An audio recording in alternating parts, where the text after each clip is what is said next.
नमस्कार, स्वागत है आपका विक्रम टॉक्स में। सचिन तेंदुलकर को जम के गालियां दी पाकिस्तान के खिलाड़ियों ने।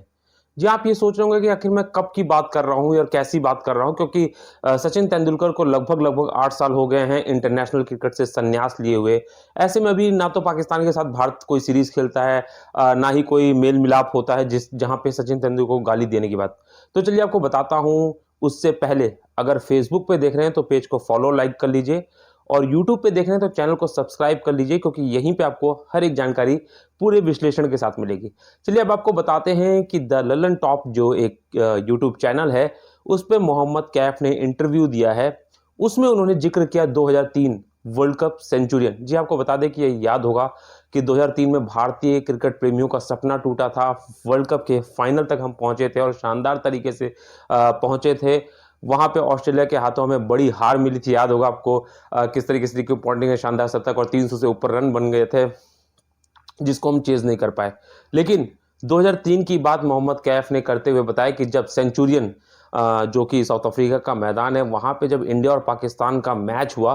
हालांकि आपको बता दें इस मैच में भारतीय टीम ने शानदार और जबरदस्त तरीके से 6 विकेट से हरा दिया था पाकिस्तान को, जहां पे सबसे पहले पाकिस्तान बल्लेबाजी करते हुए लगभग 273 रन बनाए थे, जिसमें आपको याद होगा सईद अनवर ने शानदार शतकीय पारी खेली थी, 100 से ऊपर रन बनाए थे। और उसके बाद जब भारतीय टीम बल्लेबाजी करने आई थी तो वीरेंद्र सहवाग 21 रन पे जल्द आउट हो गए थे। ऐसे पे सचिन तेंदुलकर के ऊपर बहुत ज्यादा दारोमदार था। और यहीं पे शाहिद अफरीदी की बात की जाए, मोहम्मद कैफ ने बताया कि उस समय वकार यूनिस, वसीम अकरम, इज़मामुल हक, ये सारी टीम में सीनियर खिलाड़ी होते थे, लेकिन इन्होंने ज़्यादा नहीं बोला।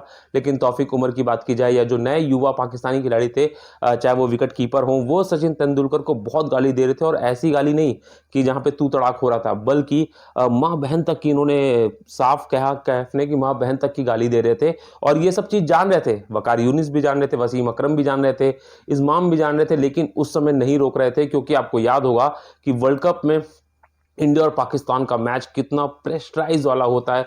हर एक की धड़कनें उसमें रुकी होती हैं।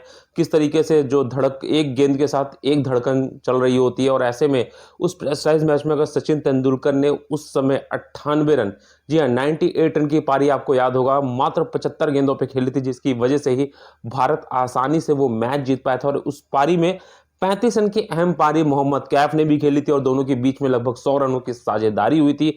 ऐसे में मोहम्मद कैफ कहते हैं कि वो यादगार पल मेरे लिए इसलिए भी बन गया क्योंकि जिस तरीके से सचिन तेंदुलकर को मां बहन की गाली दी जा रही थी, फिर भी तेंदुलकर का जो फोकस था वो कहीं नहीं टूटा।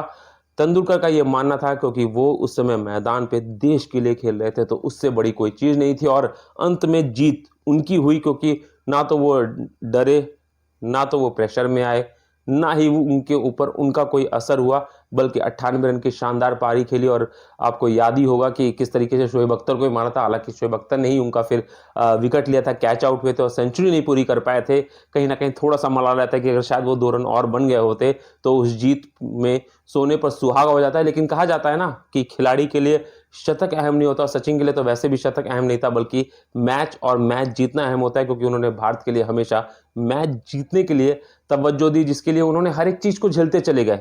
तो कहा जा सकता है कि अगर महानता हो ना तो सचिन तेंदुलकर जैसी हो।